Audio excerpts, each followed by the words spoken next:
programa Cultura Espírita, do Instituto de Cultura Espírita do Brasil. Alô amigos, aqui estamos mais uma vez com o nosso programa Cultura Espírita, um programa do Instituto de Cultura Espírita do Brasil, o ICEB, trazendo para vocês as novidades, as efemérides, as informações, os pontos doutrinários, enfim, uma série de coisas que esperamos seja do interesse de todos vocês. Eu sou Marcelo Franco de Moraes e aqui tenho ao meu lado o Geraldo Cardoso para as suas saudações. Meus amigos, manifesto a grande satisfação de estarmos outra vez unidos nesses minutos. Desejo muita paz a todos. E também aqui temos o Joel Vaz com a sua agenda e com suas efemérides, né? Uma palavra bonita, efemérides, né? E ele vai então saudar os nossos amigos e dar entrada direto nas suas informações. Boa tarde a todos, luz, paz, com Jesus no coração sempre. E atenção, meus amigos de São Bernardo do Campo, no ABC Paulista. Dia 23 de agosto será realizado em São Bernardo, no São Bernardo Tênis Clube, que fica ali na rua Tietê 255, na Vila Vivaldi, o 18º Chá de Rosas Beneficentes, às 11 horas da manhã. Realização das Casas Espíritas do ABC Paulista. Meus amigos queridos, cariocas e do estado do Rio de Janeiro, às vezes eu tenho colocado na nossa agendinha eventos das Casas Espíritas de outros estados. É que a nossa Rádio Rio de Janeiro, ela também é ouvida pela internet. Então as casas me mandam as suas programações e até carinhosamente me cobram: você não falou do nosso evento e tal. Por isso, vez por outra, a gente dá uma pitadinha do que acontece por esse Brasil afora e pelo mundo de Deus, onde chega a palavra do doce Rabi da Galileia. Portanto, atenção, Recife, Pernambuco, dia 23 de agosto, até do dia 23 até o dia 30 de agosto, vai acontecer um verdadeiro festival de atividades espíritas promovido pelo Conselho Estadual Espírita de Pernambuco, com palestras, com temas super interessantes. Por exemplo, Jesus, o governador do planeta. O que é o Espiritismo e o que é que se espera dele neste mundo de agora? Muitos espetáculos de música, teatro e ainda o 10º encontro de dirigentes espíritas com um tema maravilhoso: amai-vos uns aos outros. Hoje, no Teatro Vanucci, então tem o capítulo do Quinto Céu, que nós falamos no princípio, que era coordenado pela Ivone Gigino e pelo Aloísio. Quem se apresenta nesse capítulo, lá no Teatro Vanucci, é o professor Júlio César Roriz, com uma palestra muito bonita, muito interessante, é imperdível, espero vocês lá. Entrada franca, Teatro Vanucci, no Shopping da Gávea.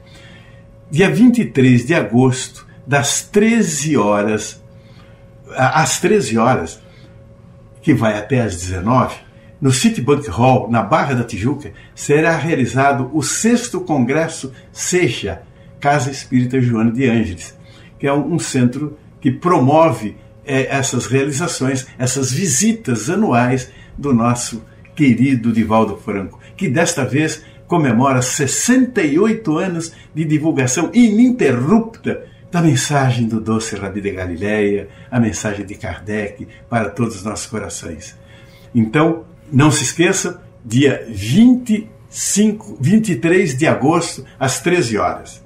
No dia 24 de agosto, na Sociedade Hebraica, às 20 horas, na Rua das Laranjeiras 346, mais uma apresentação dessa jornada anual do nosso querido Divaldo Franco.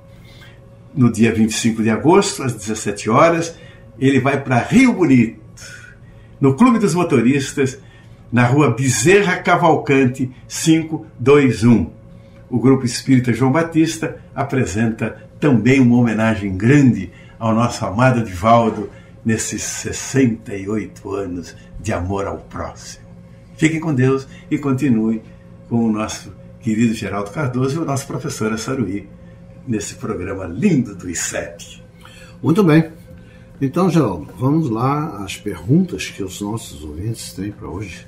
As perguntas vêm da ouvinte Joana Angélica Pereira, do Rio de Janeiro. Primeira pergunta. Já que não existe a incorporação, então ela está se reportando ao programa anterior. Como médiuns dão passividade a espíritos menos esclarecidos, tomando formas físicas diferentes, falando com voz alterada, isto seria charlatanismo? Tem que pensar nas respostas. Olha bem, o processo chamado incorporação, tal como essa palavra está exprimindo, não existe. Né? Porque, como já foi dito antes, não é possível essa situação de entrar um no corpo do outro. Agora, não se pode dizer que seja uma questão de charlatanismo ou não. Né? Quando o médium não está preparado para a função, quando ele não estudou, então ele pode ser dominado a ponto de sua personalidade e sua vontade serem alteradas pela ação do espírito comunicante. Essa mesma situação pode ocorrer quando a pessoa tem uma mediunidade ostensiva, mas não quer se preparar, frequentar uma casa espírita, receber orientação de como se precaver, ficando, portanto, à mercê do espírito, sem chance de sequer entender o que está acontecendo. Esses casos, então, são chamados de subjugação. É o domínio de um espírito de uma forma tão intensa que dá a impressão que o espírito toma posse do corpo da pessoa. Porque quando esse tomar conta intenso é um processo mental, ele domina o corpo, porque a mente controla o corpo. Né? Na prática da mediunidade, quanto maior o esclarecimento do médium, como já inúmeras vezes dissemos, menor é o domínio que o espírito terá sobre ele. Se a pessoa tem um pouco esclarecimento sobre essa faculdade que é a mediunidade, certamente deixará que espíritos pouco adiantados a usem da forma que bem entenderem. No que diz respeito à mudança de fisionomia, Allan Kardec instrui que trata-se do fenômeno da transfiguração, que num outro programa nós já falamos sobre isso. Né? É uma coisa mais comum nas manifestações dos espíritos inferiores, podendo, sem dúvida, acontecer também com os superiores. Né? Na verdade, não é propriamente que a fisionomia muda. Segundo Kardec, em Gênesis, capítulo 14, no item 39, o que ocorre são modificações nas propriedades do perispírito e que se refletem no corpo físico. O fenômeno resulta, portanto, de uma transformação fluídica.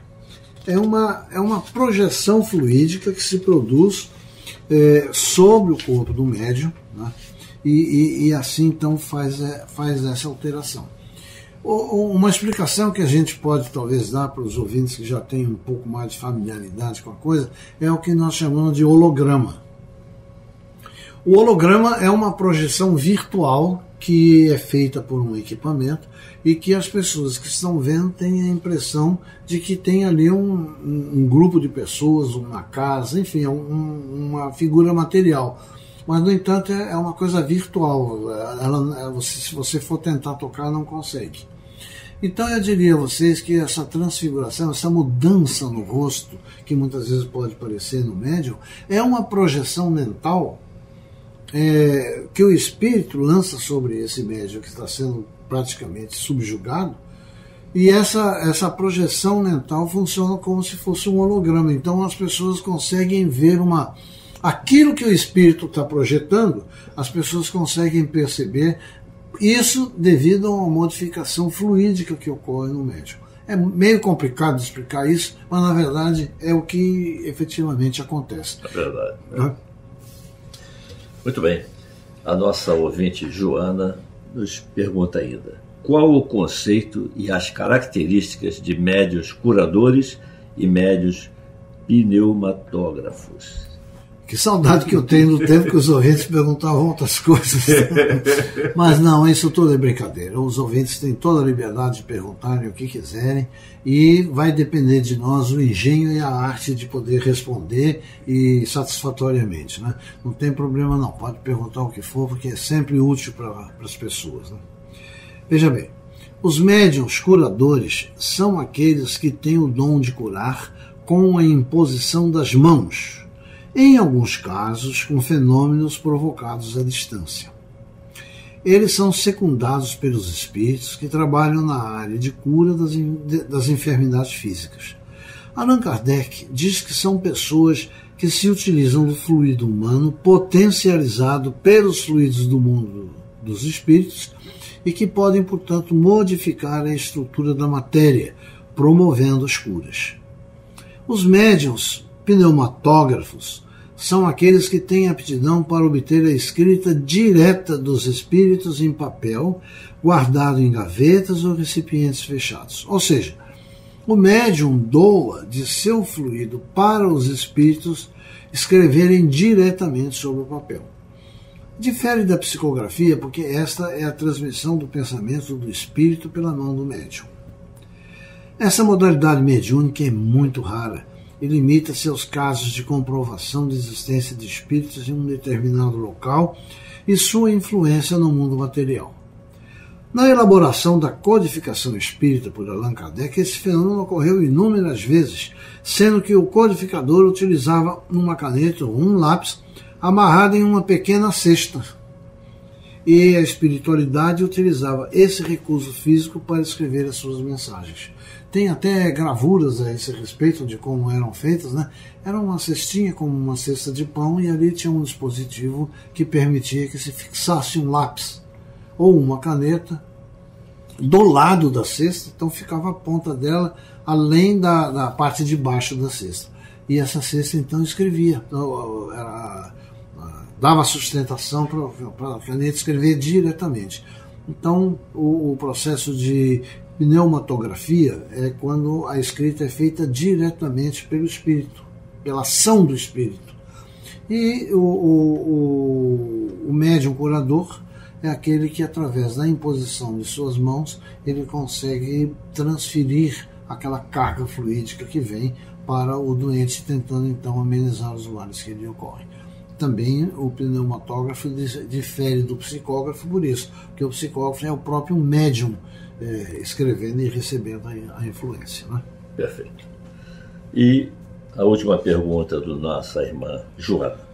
Gostaria de saber se existe algum método para aprofundar o dom da mediunidade, se existe algum meio de exercitar a mediunidade. Olha, o melhor meio para exercitar a mediunidade é ingressando nas fileiras de trabalhadores de uma casa espírita idônea, que prime pelos estudos em todos os sentidos. Sem o estudo sério, disciplinado e, consequentemente, a necessidade da reforma interior, a possibilidade de cair sob a influência dos espíritos enganadores é muito grande. O exercício da mediunidade ele deve ser feito dentro de um sentimento de dedicação, abnegação e sinceridade, a fim de que o médium possa merecer a atenção dos bons espíritos. Desconfie sempre de quem descobre a sua mediunidade à primeira vista. A mediunidade é estudo e prática. A mediunidade não é um prêmio ao espírito e distingue o médium das demais pessoas como se ele fosse especial. Não é nada disso. O mediunato é um chamado ao sacrifício, à doação e também uma oportunidade para o espírito do médium no ressarcimento de faltas passadas, dentro da humildade, da generosidade e do amor. Casos como o de Divaldo Franco, Chico Xavier, Ivone Pereira, Barçanufo, Peixotinho e tantos outros estão classificados em uma categoria diferente. Eles são espíritos que atingiram a maturidade terrena e utilizam a mediunidade responsável para a divulgação doutrinária e o exemplo.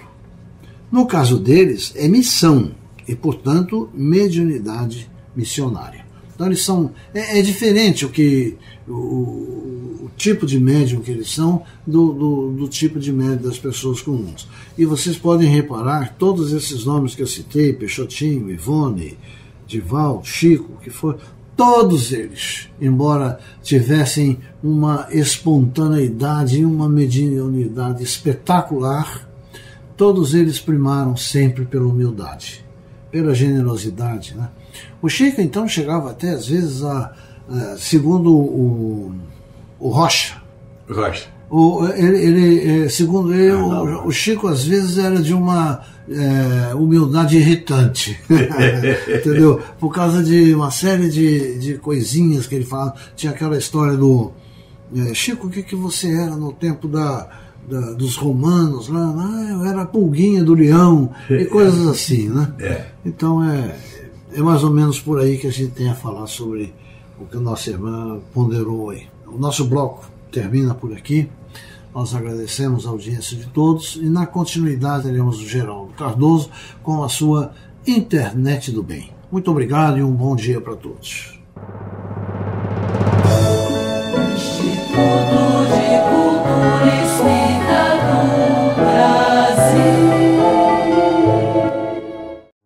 Meus amigos, trazemos hoje uma mensagem que nos fala da existência de Deus. Na primeira pergunta do Livro dos Espíritos, Allan Kardec, o insigne codificador da doutrina dos Espíritos, pergunta ao Espírito Verdade: que é Deus? Na mensagem de hoje, o autor discorre sobre este importante tema, afirmando: o universo existe, logo tem uma causa.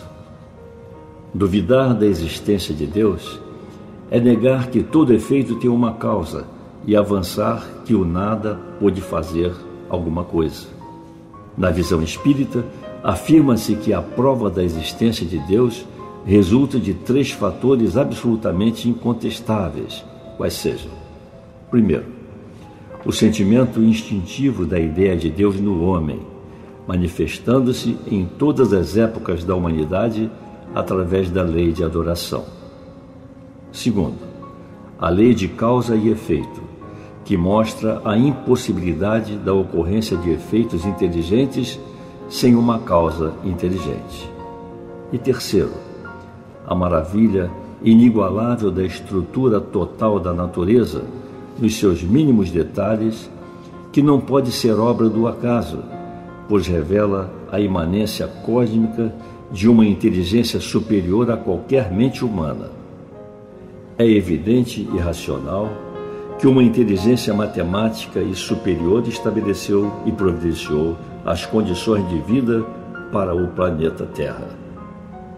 A esta conclusão chegou o professor Cressy Morrison, ex-presidente da Academia de Ciências de Nova York, quando publicou há algum tempo um trabalho intitulado 7 razões pelas quais um cientista crê em Deus. Diz o Dr. Morrison que nós ainda estamos no princípio da era científica e cada aumento de luz revela mais claramente o trabalho manual de um cientista brilhante. Temos feito descobertas estupendas e, com um espírito de humildade científica e de fé fundamentada no conhecimento, estamos cada vez mais próximos de Deus. Aqui, o Dr. Morrison convida os homens a que meditem apenas em algumas das leis que mantêm o equilíbrio da vida na Terra, como, por exemplo, a velocidade com que a Terra realiza os seus movimentos de rotação e de translação em volta de si mesma e do Sol. É sabido que a Terra gira em torno do Sol, movimento de translação, com uma velocidade de 107 mil km por hora, e gira em torno do seu eixo, rotação, com a velocidade de cerca de 1.600 km por hora, o que não é um acaso, é uma lei matemática de equilíbrio para sustentar a vida na sua face, porquanto, diz ele, se por acaso a Terra se movimentasse em sua rotação apenas com a velocidade de 1/10, ou seja, 160 km por hora, a vida nela seria impossível.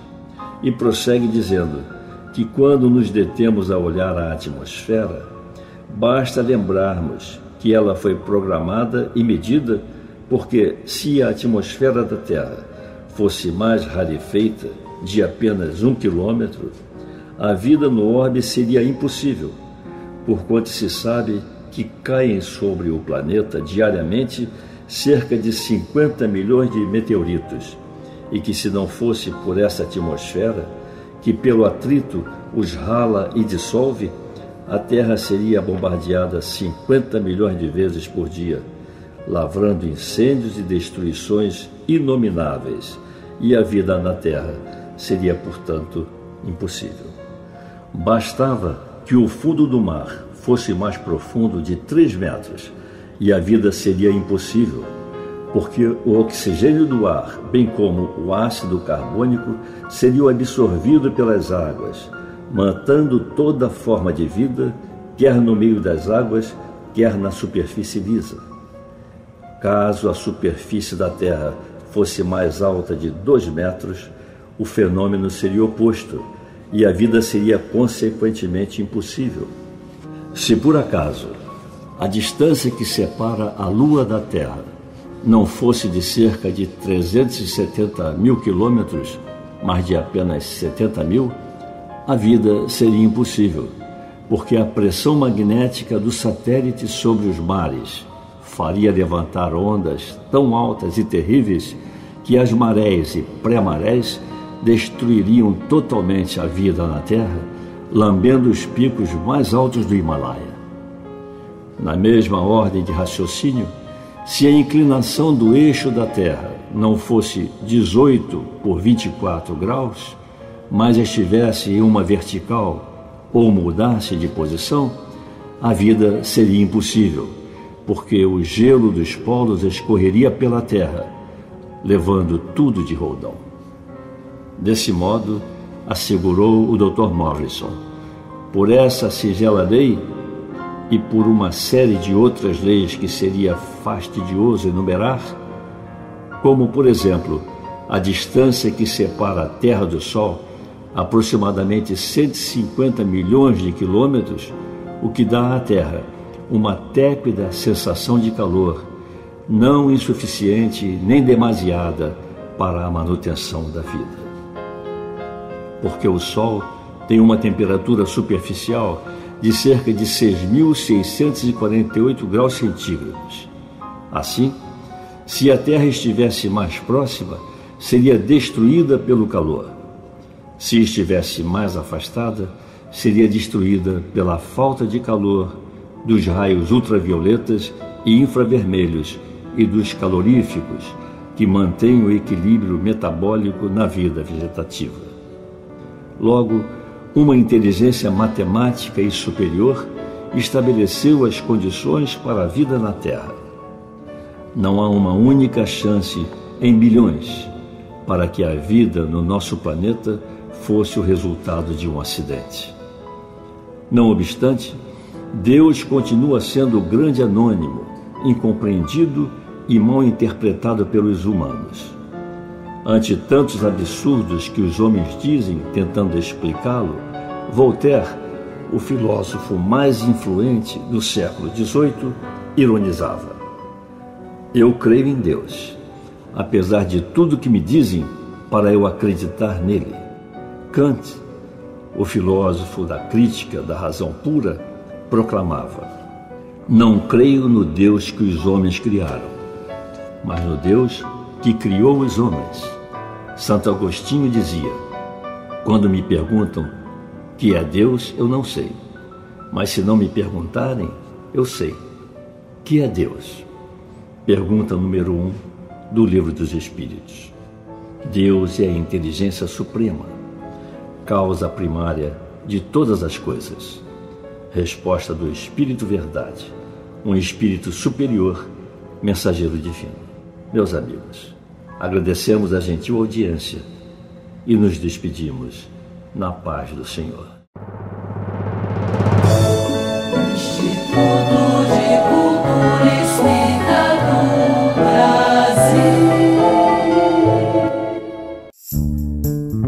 Noticiário do Instituto de Cultura Espírita do Brasil, Neandertal Alves. Como é bom estar de volta aqui com você. No próximo sábado, nós estaremos estudando na parte da manhã com Silvio Portugal, Doutrina Espírita e Mediunidade.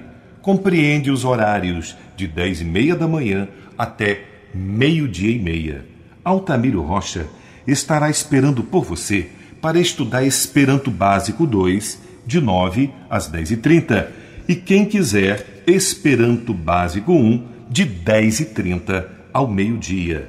Às 15h45, nós teremos Cláudio Conte com o tema Doença como Caminho, às 14h. A professora e médica Luzia Matias estará estudando Pensamentos de Joana de Ângeles e o tema Autodescobrimento. Queremos enfatizar que tudo isso é discutido, argumentado com o professor e mestre Jorge Andréa dos Santos, sob a supervisão dele, tanto a Luzia Matias quanto José Henrique Rubim, que falam sobre os pensamentos psicológicos de Joana de Ângeles, têm a supervisão do mestre Jorge Andréa dos Santos. Você sabe que o ICEB ocupa parte do Abrigo Teresa de Jesus, que está localizado à Rua Ibituruna 53, no Maracanã.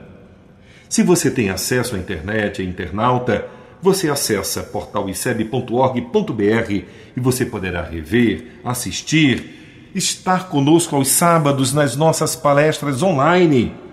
Se você também tem tablet ou smartphone, você baixa o aplicativo TV ICEB e estará conosco online.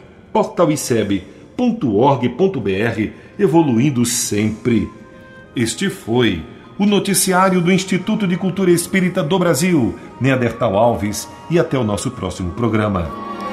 Pela Rádio Rio de Janeiro, o Instituto de Cultura Espírita do Brasil apresentou Cultura Espírita.